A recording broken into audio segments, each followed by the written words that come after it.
Hello and welcome to the Football Breakdown. It's playoff final weekend and we're here with the Fantasy EFL preview. I'm Matthew South. And I'm Ian Cooper.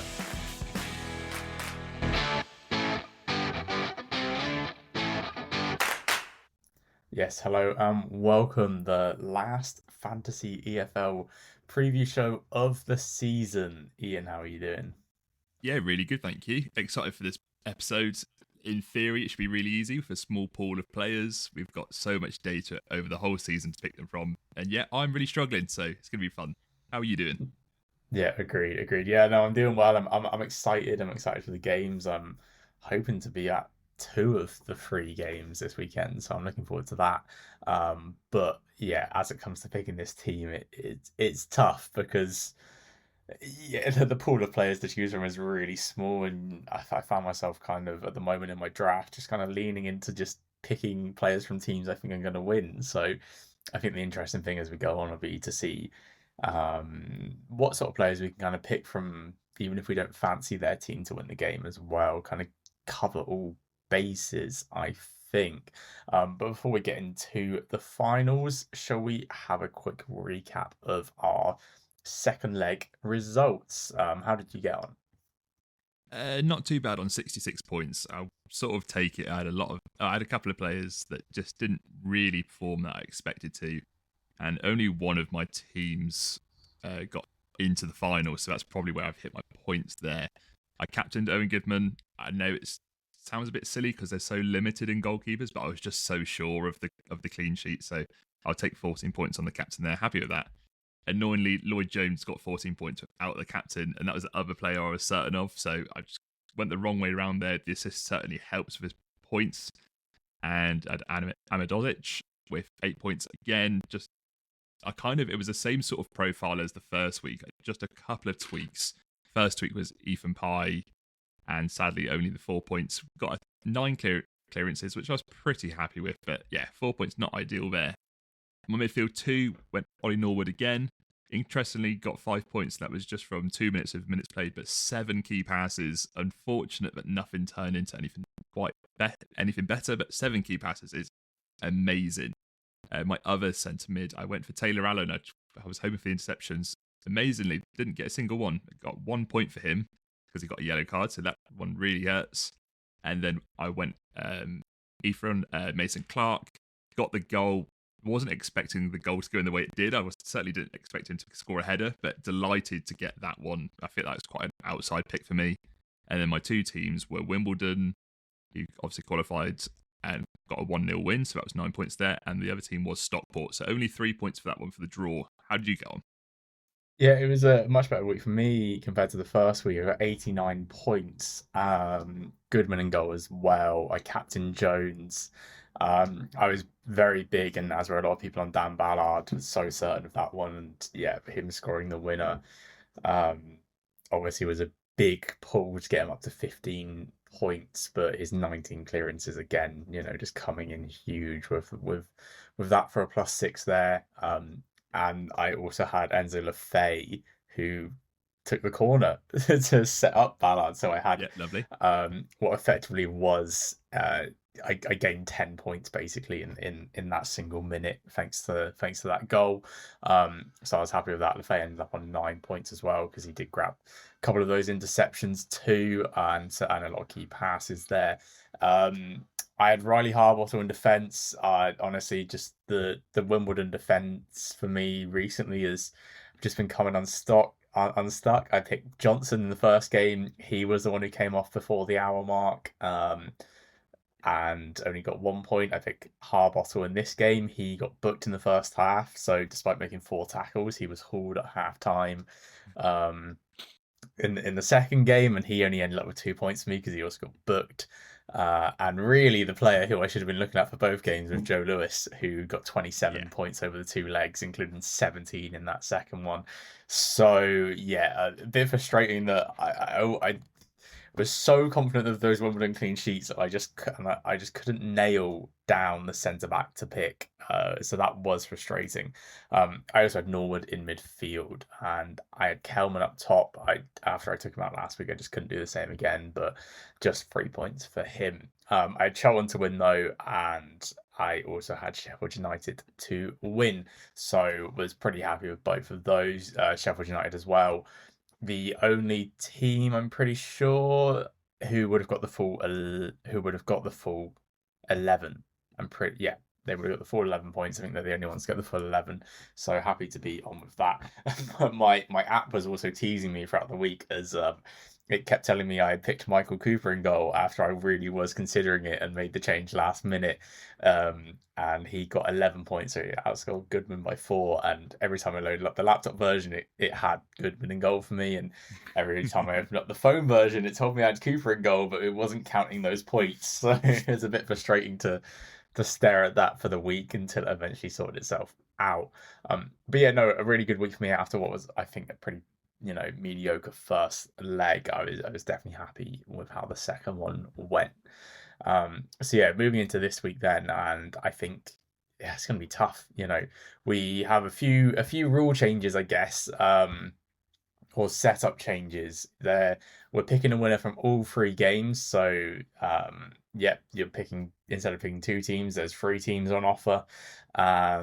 You can't cross the playoffs. You can't back both sides of a playoff game either. You have to specify a League One and League Two, I'm pretty sure. So there's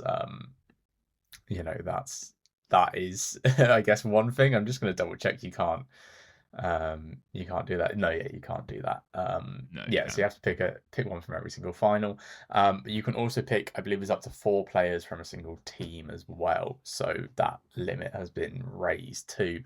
But yeah, so I think yeah, that basically is it for the rule changes. But I think it makes it interesting. Obviously we kind of needed a few restrictions and a bit of a shake up, having just 3 games to go off. But I'm looking forward to it. Should we start off then? In the first one, the Championship playoff final on Saturday at 3:01 p.m. Every single playoff game is kicking off a minute later for the Every Minute Matters campaign. So Saturday, 3:01 p.m. Sheffield United, Sunderland. Iain, what are your thoughts going into this one? Well, initially just trying to pick out. I'm just looking at players first of all before I start talking about the match.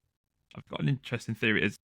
Do you just bank for the players for the team you fancy, or do you try and sort of cover an eventuality of like taking a player from both teams, almost like as insurance in case it goes the other way? So then you can sort of hope for points that way.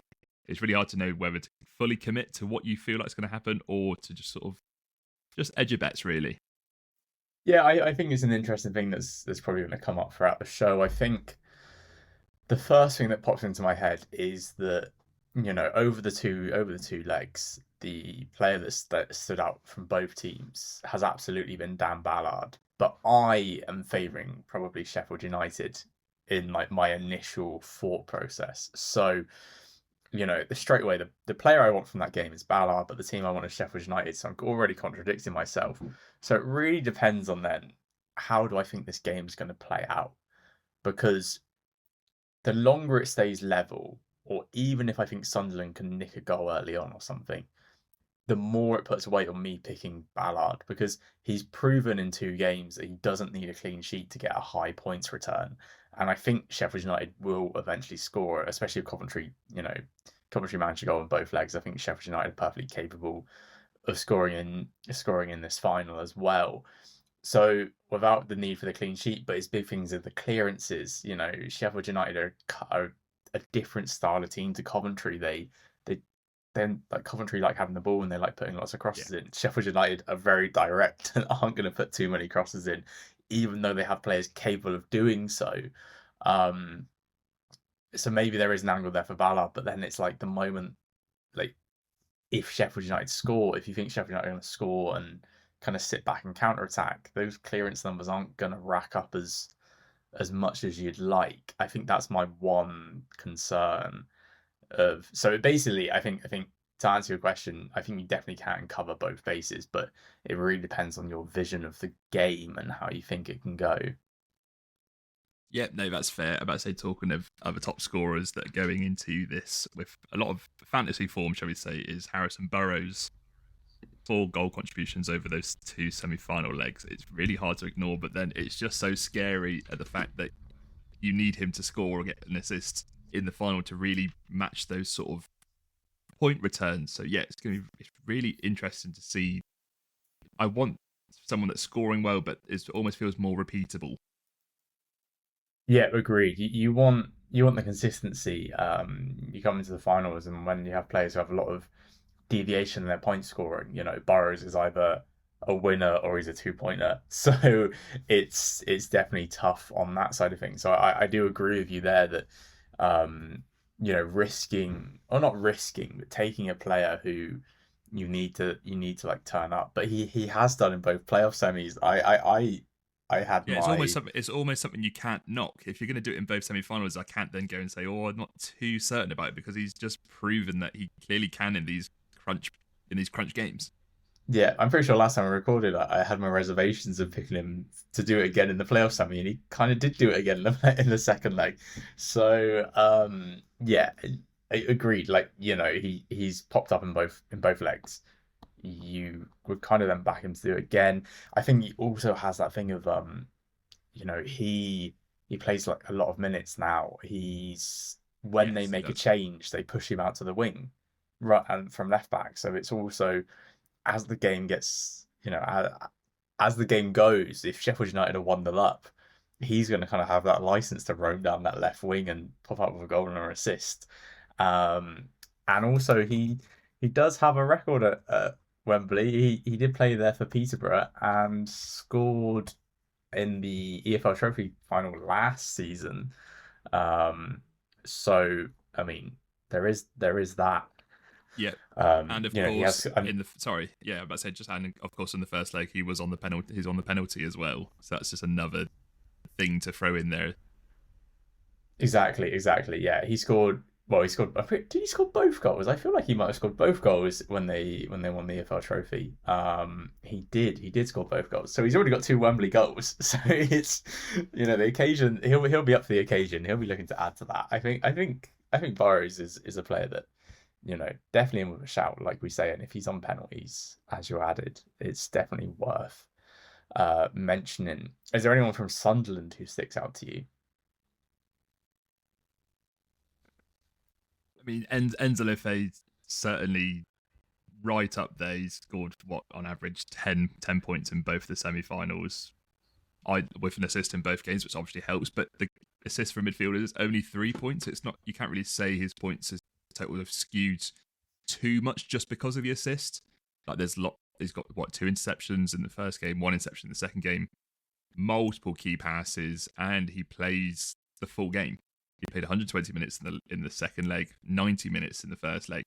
Like he's a dangerous player who I'm going to be really interested to see who they match up with on Sheffield United's right hand side because they'd certainly like to switch on that position as well. So that's going to be quite an interesting battle. Yeah, no, definitely, definitely. And I think yeah, one thing we benefited from was him up against Van Evijk for the interceptions. So I'm thinking in my head, um who from Sheffield United would be there if it's Chowdhury, then there could be an angle there if they want to if Sheffield United do want to get Chowdhury involved on the ball, then Lefay could be marking him and looking for those interceptions. Both both them trying to give Chowdhury the ball and Chowdhury trying to play the ball out of defence. He's not going to take on Lefay. He's not going to dribble past him. Same with Gilchrist. If Gilchrist is there, he's not going to go and dribble past Lefay. We don't like Van Avak was perfectly capable of doing that. We just picked up an interception here and there when the passes kind of were coming out. So there definitely could be an interception shout on that side of things. The Sunderland defenders do have good average points returns as well. Trey Humes 6 average points this season, Dennis Sirkin 5.6, Mepham 5.4. But Mepham might not start with Ballard's form. So yeah, I away from like I went Lefay and Ballard in the second leg. Sorry, I personally be thinking of both of them again. If I was to pick a Sunderland player, there's no one else who really like strikes out to me. No, the only other player that I could have in mind is Joe Bellingham, purely because he's been quite consistent. Not high scoring, but he's getting in above 5-6 points. He's been getting into that threshold lately, and that's just purely from interceptions. He's playing in like a midfield two with Dan Neil. Well, certainly more holding. And if you think the game's going to go that way, where a lot goes through Hamer, and if they start O'Hare or someone like that, then Bellingham is going to have the opportunity to get those interceptions. As well as, like, let's not forget, he was a good goal scoring threat earlier on in the season. He certainly carries that threat. I'd like to see him a bit further up the pitch, but if he's not, then you're still going to get those interceptions if he's deeper as well. So that, yeah, they're probably the three players from Sunderland that I'd be looking at for me. Yeah, I think that makes sense. I feel like with Sunderland as well. Well, with both teams really, I can almost in my head picture what the lineups are gonna be. I don't think we're gonna see any surprises, you know. Um, Sheffield United, I'd expect. Well, obviously we'd expect Cooper in goal. Um, Ahmed Hozic at the back. We expect Burrows at left back. Sorry, then Ahmed Hozic centre back, probably partnered by Jack Robinson. Um, Chowdhury probably starts at right back. I guess the thing for them is who do they play further forward? So Peck and Souza in the middle, Hamer on the left. Then the questions for them are, if you look at the first leg, they went Campbell, Moore, Brewster. In the second leg, they went Cannon, Moore, and Brooks. So you expect Moore to start up front, and then it's whether or not they go Campbell, Brewster, Brooks, Cannon, like the variation of the four of them. So I think that's the only question there. So I'm almost, and also O'Hare came on in both games, didn't even get a Yeah. look in at starting. So further forward, I'm kind of thinking if you want a Sheffield United forward-thinking player, Hamer's the one. Moore could be an option, but everyone else I'm kind of leaving out. And Gus Hamer is uh 12 points in that second leg, a goal, two interceptions, 4 key passes in the first leg. He's been a great point scorer all season, 5.7 average. That's joint highest Sheffield United player this season. So yeah, I think going forward, Hamer for Sheffield United, and then probably then if I think they're going to keep a clean sheet, you might be looking at Cooper if you're struggling for the keeper option too. I was just about to say that because we could have this conversation basically 3 times this episode of the keeper. Are you jumping at any of these two keepers on option for this one? Or are we gonna bring it up later on? I'll probably bring it up later on because I think there's 3 keeper choices out of the 6. If I was gonna, so it really depends on how you think each game is going to go. So I think every single game has a keeper that I prefer against their opponents. Yeah. So it's basically which of the 3 would you take. So I think we'll leave that to the end. But yeah. So I guess to round up the Sheffield United Sunderland section, we're gonna have to pick a team to win as we do. Who are you going to take, Sheffield United or Sunderland? Oh, I do love going against the favourites, but it is Sheffield United to win. Really, like it's set up for them. I'm really interested because I'd imagine both teams are going to go fairly similar styles. Okay, Sheffield United are more 4-4-2, but Sunderland certainly likes to push. Well, we saw it in the first game, in the first leg, that they had 2 strikers on the pitch, maybe not both playing up front. So that matchup's going to be really interesting.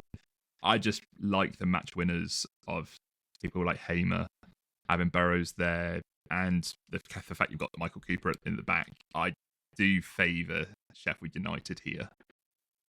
Yeah, I think I'm going to agree with you. I think it's a match where I'm also there. Like, heart says Sunderland, but the head absolutely says Sheffield United, and um, I mean, they've got a winner piece this season. Sheffield United won 1-0 at home. Sunderland won 2-1 at home for them.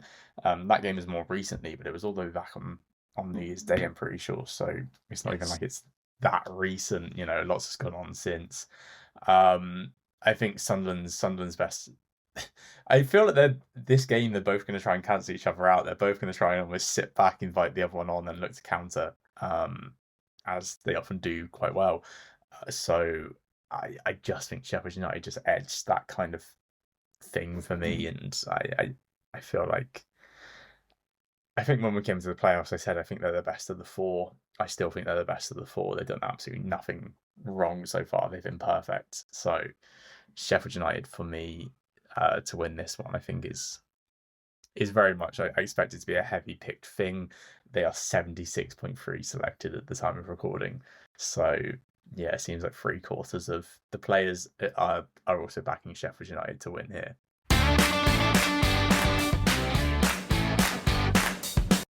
Let's move into the League One playoff final. This is Sunday, 1 minute past one. Um, Charlton Athletic versus Leyton Orient. I think an interesting game. Two London sides, fighting for the championships. Charlton, a team who I think both of us were quite high on at the start of the season. Leyton Orient, a Yeah. team who have been in remarkable form. Basically since November. They are well worthy of their place in this final. I think it could be a really really interesting game. Charlton. We know exactly what Charlton will try and do. They came through probably what was the worst playoff semi-final in history with that 1-0 win over Wickham, but they always kind of it always kind of felt like that's what they were going to do. Like I really kind of hope that because they'd just beaten Wickham so convincingly recently that we might see more of that, that attacking intent. But the moment they cut as the tie went on, it just felt like it was going towards Charlton. They were going to get the goal, and Godden did get the goal for them. Orient, meanwhile, that I think their tie against Stockport was actually a great tie. That was really fun. We basically got complete polar opposites, and their win on penalties. Absolutely fair play to them. They kept Stockport out. Once that game got to 1-1, it felt like, it was Stockport's to lose, and, you know, um, they couldn't find that second goal. Orient got it. Really looking forward to this one. I think it's going to be a really interesting game. I feel like player wise, straight away, I'm going to talk about someone who I is definitely, well, big chance right now of being in my team is Lloyd Jones. At the back, we were pretty big on him in the first leg of being the one to pick over Gillespie, Yes. and over the two legs, Jones got 27 points, Gillespie got 20. So I think we earn ourselves that like pat on the back there Oh yeah, for definitely. for calling that one right. Not that picking Gillespie was a bad choice by any means, but Mm. Jones was so good. He's now up to 30% selection. Gillespie's at 67% selection, so remarkable. I have an interesting question here where you know, not necessarily just about this type. I think it comes in the most in this type with the Jones, the Gillespie, the Charlton defence. Are you looking to double up any defenders, goalkeepers? How heavy, especially with the four-player limit now? Like, like for I example, yeah, Yeah, yes, I certainly am. I am looking to double up. However, interestingly, I don't know if I want to double up on a Charlton defender because I'd actually be looking more at the Leyton Orient defenders. In my head, like if this game is going to go the way that we think it will go, where Charlton are going to keep this tight, going to be look really solid and sort of try and hurt Leyton Orient maybe on the break. They're not the quickest on the break, but maybe that's the sort of style they go for. I actually fancy Leyton Orient to score more than I do Charlton. I'm not saying that's where I think the result's going to finish, but if you were to ask me who I think is more likely to score, then it would be Leyton Orient. So then for that sort of thinking, I'd be looking more at Omar Beckles actually over Jones and Gillespie, which just sounds crazy, especially I'm looking at like the average points totals. Lloyd Jones gets 8.1 now, Gillespie is 7.9. Well, Beckles is down at 6.1, but Beckles does just do the same sort of job as the other two do, just in a different team. yeah, yeah. I think it's interesting actually. Like I'm there. Like Charlton much better defense, Leyton Orient much better attack. In the league, over 46 games, Orient scored five more goals and conceded five more goals than Charlton. It's not the biggest difference in the world. In No. fact, Stockport had the best record. They had the best defense and joint best attack going into it, and Orient scored three past them in 180 minutes plus extra time. So I Orient know how to score goals. I think is my kind of conclusion though, and I'm kind of with you where it's I'd want a Jones for his pure numbers, but I don't think I'd want to double up with a Gillespie who doesn't actually provide as many numbers, as we've kind of said. So with that in mind, I'd be Jones. But yeah, I'm definitely thinking as you get further up the pitch or different angles that this could be the game where you very much could pick a couple players from either side, um, to have in your team. Um, Becker was absolutely, like you said, he's only 1.7 percent selected. Um, he got 8 points and then 4 points in the two semi-finals. That's obviously without a clean sheet. Um, Someone else who I'm wondering, I don't know if he played the whole game, but you know, Jack Curry provides that they look a lot better with him in the team. I think I kind of expect him to start, and 5 tackles against Stockport. He was helped out a bit by getting the clean sheet because Stockport scored after he came off the pitch, but he also then provides that attacking intent down the left hand side, where you have Galbraith kind of coming into the middle. Curry will hold the width, and then further up the pitch, you've obviously got Galbraith counting as a midfielder. He got the assist there. He'll be on set pieces. Kelman's really hard to overlook up front. 54.2% selection right now. What are your thoughts on the forward players? Yeah, if again, this is basically like going into the first leg of the semi-finals. I'm looking at Godden again, but then is there? It's so tough. I'm trying to pick a player that I'm looking at that I've judged sort of over the whole season rather than just going off of these last 2 games, because I feel like the ties that they both played were completely different. They had complete different challenges. So it's going to be a really interesting matchup, this one. Just look at the head-to-head. Charlton have won both their games in the league. But then you go to the EFL Trophy. It was Leyton Orient that won 2-0 there. Away from home, okay, Charlton were a little bit weaker. But this game just feels so tight, and that everyone, if you look at the sort of the stats on each player in those matchups, it was a different player that sort of stepped up in each game. So there's no like real reliable sort of forward that I'm liking the look of here. Yeah, yeah. In fact, like when Charlton beat Orient most recently at Leyton Orient, they scored both their goals in added time, Yeah. and they both came from defenders. It was Gillespie and Ramsey. Orient were winning up until that point, and yeah, couldn't hold on.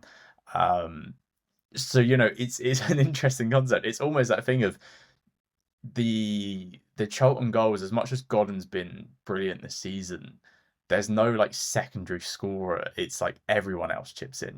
Berry's got a few, but then it's like defenders chipping in.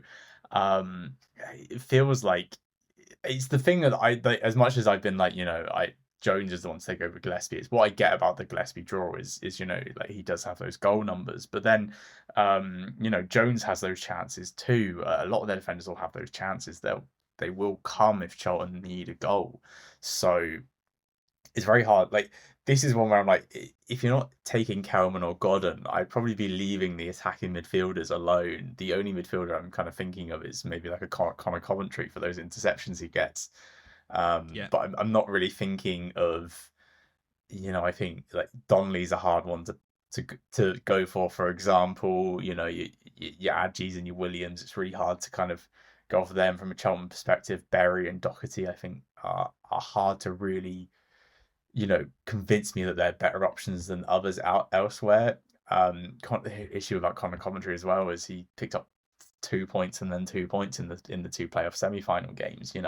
It's very much when those interceptions. Yeah, it's a game that you'd actually think would suit him as well, and yet he still didn't get the points totals I was expecting from those 2 games. So yeah, it makes it really hard. As you say, there's just sort of nothing to really base off from those semi-finals, and they're just so in your head at the minute. It's really hard to remember. Oh, there was a season before this where he was a reliable choice.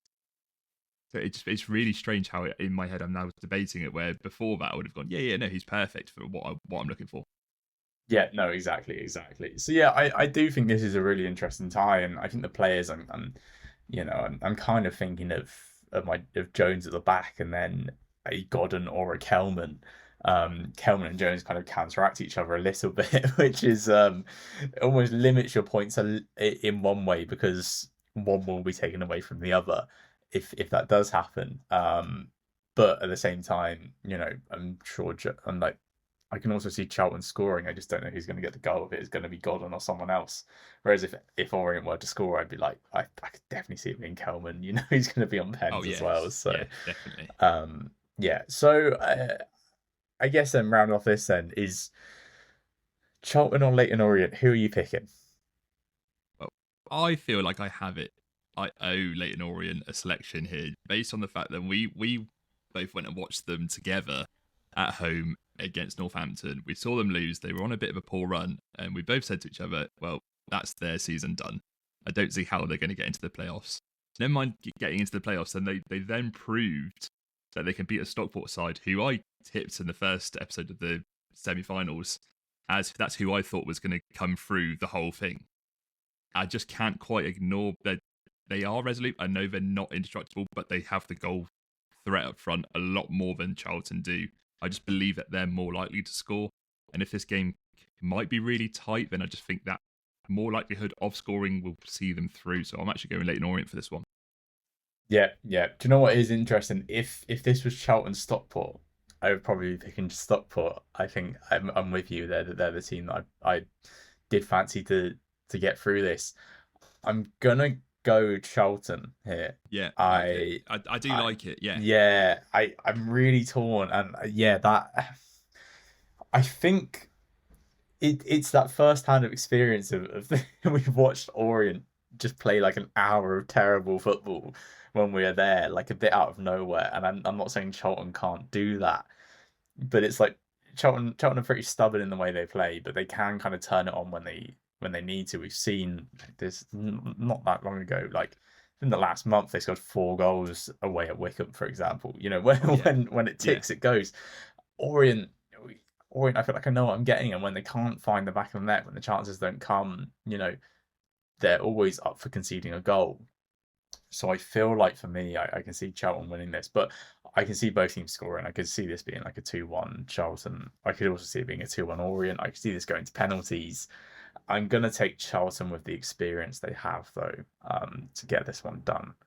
But definitely a tough one to call. And it should be said, recent history as well. Charlton have done it in this game, I believe in 2019 against Sunderland, where they went and won 2-1 in the playoff final, the League One, to get into the Championship. So they do have history. I don't really rely on that history too much. I don't see it as being too valuable because the team's just completely different. It's a different manager. It's different opposition. I'm not too much of a I don't really lean on the history too much, but it should be noted they have done it recently. So maybe that's another edge if you do want to go to the Charlton way. Yeah, which is definitely fair enough. Yeah, depending on how much people want to wait into that. Yeah, I can't imagine many of those players are still in the squad, but their fans, for example, they are selling tickets at will for this final. Honestly, there's I think the last time I heard 36,000 tickets sold for the Charlton end. It's going to be loud. They're going to be there, very proud, and I think they're going to be happy with the result on the pitch. Is my prediction, but it's going to be tight. This is a game I'm looking forward to. I'm not going to say the most out of all three because I'm really looking forward to all three of these, but yeah, I think this one could deliver on the entertainment front.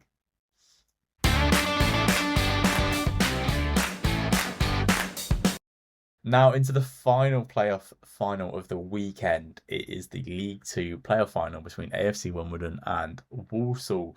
Looking at the selected percentages here, they are split by literally a hair in terms of the who's picking who. Wimbledon just ahead on 50.3% selection with Walsall on 49.7. Unbelievably tight. Before we talk about the teams though, Ian, any players you wanna highlight going into this game? It wouldn't sound right, would it? Unless we would, if you when you ask me, are you thinking of double banking, maybe even triple banking defenders? It immediately your head goes towards Wimbledon. Straight away, Goodman and Lewis are almost the two obvious ones. But obviously, it all depends on if you're confident that Wimbledon will have the same approach again, which I certainly am. I don't see any reason why they would be troubled this game more so than any of the games in the semi-finals. But it'd be interesting where you're thinking here with players that just jump out at you immediately. Yeah, no, I also agree. Straight away, I'm looking at that one with the defense. Best defense in League Two. I've been pretty big on it throughout the season. Even in the playoff semis, I've been trying to get defenders in there one way or another, and it hasn't quite worked. Part of me is like, do I go for I've taken their left-sided defender in Johnson, I've taken their right-sided defender in Harbottle. Do I now just take the middle defender in Lewis and You leave him you know, alone. yeah, and just curse it for everyone else? Um, yeah, listen, I think Lewis, especially playing in that middle, you know how we at this point you've been listening for a while, how we kind of think in terms of especially a middle centre back. 14 clearances in that second leg at Notts County, at home to Notts County. Sorry, he was superb. I was actually at the game, brilliant atmosphere. Wimbledon were superb throughout. I thought they handled that tie absolutely brilliantly. They just kind of kept Notts at arm's length.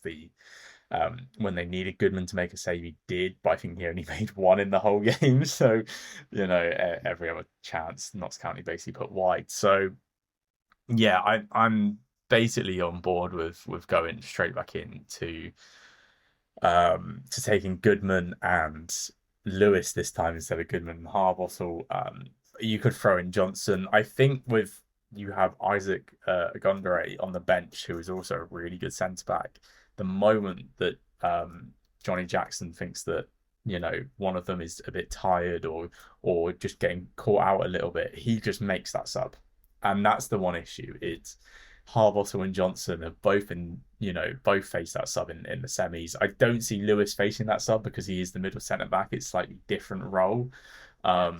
but it's very much something that is very noticeable when trying to think of the other two lads in contention. As good as they are point scoring, as good as they are, like as good as Harbottle is as a threat at the other end, as good as Johnson is as I said before, he had that run where he was basically the highest average point scoring defender in the league for like 10, 15, 20 weeks. As good as those two are, they have that sub risk, which is, I guess, what puts me off of them and puts me on to Lewis this time around. Unfortunate for everyone else who's going to pick Lewis because it means he's going to take the curse of the Wimbledon centre back in my team. But yeah, away from those two players though, Walsall similarly, I had similar thoughts and considerations for Harry Williams. He went and got 7 points against Sheffield with 12 clearances, 2 tackles. So I think if Walsall are the team you prefer, I think Harry Williams is a great shout as the defender for those clearance numbers. I think then if you're thinking further up the pitch, obviously Taylor Allen. In midfield, will play in defence, so like won't get the clean sheet points, but he's on a lot of set pieces. He crosses from deep. He's a brilliant player. I think he might also be on penalties at the moment as well. So Yeah, he is. yeah, he's plenty of point scoring opportunities for him. But then as we're getting a bit further forward, it's you kind of wondering, anyone in the midfield. Jamie Jellis probably stands out the most of midfield choices. He's only scored 5 goals this season, considering like the kind of threat he has arriving on the edge of the box. But he does have 44 interceptions, which means very, very promising. From a Wimbledon's perspective, I assume their midfield will be the same. It will be probably Smith, Reeves, and who was their other centre mid? That's really bad. Was it Marcus Brown? Well, no, he played No, he forward, didn't he? played up front. Yeah. Played forward because he should have scored. It was Smith Reeves. I'm trying to do this without looking. It wasn't Ball. Oh, it's Hippolyte. Sorry. Right. 3, 2, 1. As for AFC Wimbledon, I assume it will be the same midfield again in Smith, Reeves, and Hippolyte. But they have options off the bench as well. So Reeves is the deeper one of the three, but he got an assist and key pass in the first leg, but nothing in the second leg. He's not really hit high points marks this season. Similar with all of them, to be fair, their averages are quite low. Ali Smith has gone 4 consecutive games getting just 2 points. Hippolyte's only just back from injury as well, so he got an interception in the second leg, but it's hardly played before then.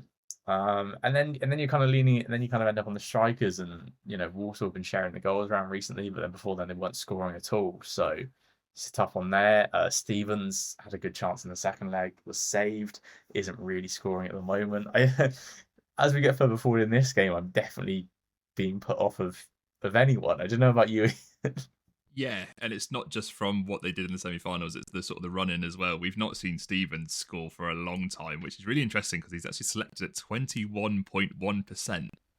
I know that was mainly probably for the second leg, where people are jumping on it now, but there's just we said it quite a bit earlier on the season. He is there as a poacher to score a goal, and I don't know how many chances they're going to create for him because he's certainly not to put him down, but I just don't see him creating them himself.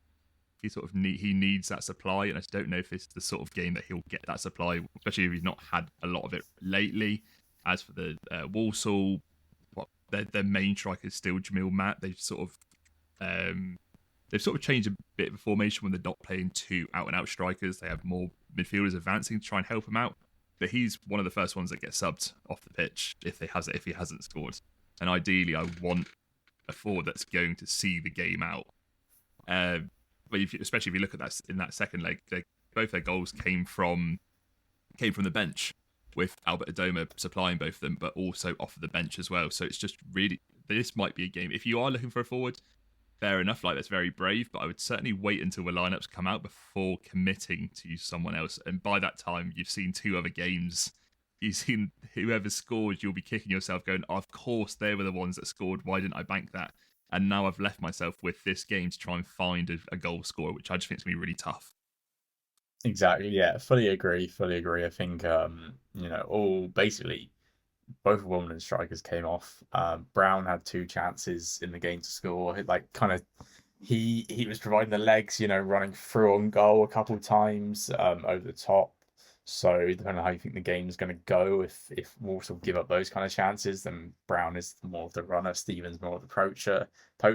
If they do start with the same 11, again, we've kind of said it a few times. Tilly and Neufville count as forwards playing wing back. I know Neufville then scored in the second leg, but he doesn't. It's not like it's coming from a high amount of shots. It was a really really brilliant finish, but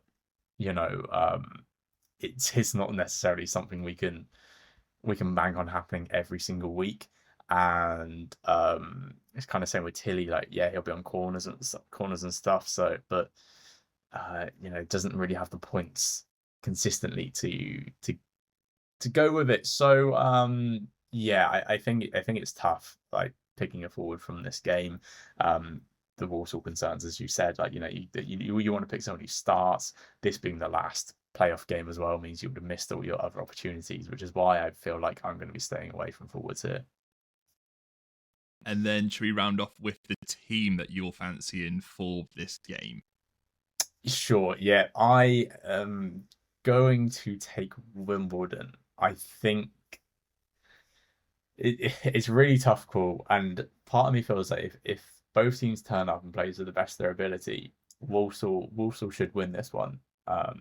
But I'm still not convinced, even though they've won 3 in a row now. I'm still not convinced that they are fully that team again. And the Chesterfield game, a lot of that is just game state. Like they scored the 2 late goals, and Chesterfield were literally all out attack, trying to win, get back into the game basically. And I don't know. It's part of me feels like, are they going to be able to break down a Wimbledon defense as easy as they broke down that Chesterfield defense? I don't think they are. And then what happens when the game's going on and they're getting frustrated, and if Wimbledon can create a chance or two, I see it going that way. I see Wimbledon taking their chances. I don't see Walsall getting many chances, especially as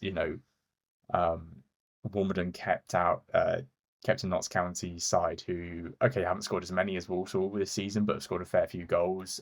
They kept kept them out pretty easily. I know in the second leg there was no Jata and McGoldrick, but there was absolutely it looked like they could have played for another 3 or 4 games and Wimbledon would have won the ball 1-0. Like that's basically how I see it going. I see this final being a 1-0. I'm going for Wimbledon. How about yourself? Yeah, I'm going for Wimbledon as well. I'm just looking at the matchups. I prefer Wimbledon's keeper. I think they've got more exciting wing backs. Their defense is certainly working better at the minute. I don't know if I prefer their forwards, but they've got a lot more of them. They've got options off the bench. You can bring Bugle on and those sort of things to create different issues. I do like Walsall's midfielders. I certainly like the ones that can play in the 10 spots, but I just don't know if that's enough to break through this Wimbledon side unless it's going to be a long strike. And they certainly have players that can do that, like say Taylor Allen as well. It's certainly popped up with a few out of the box. But just for this game, I want to lean for Wimbledon as well.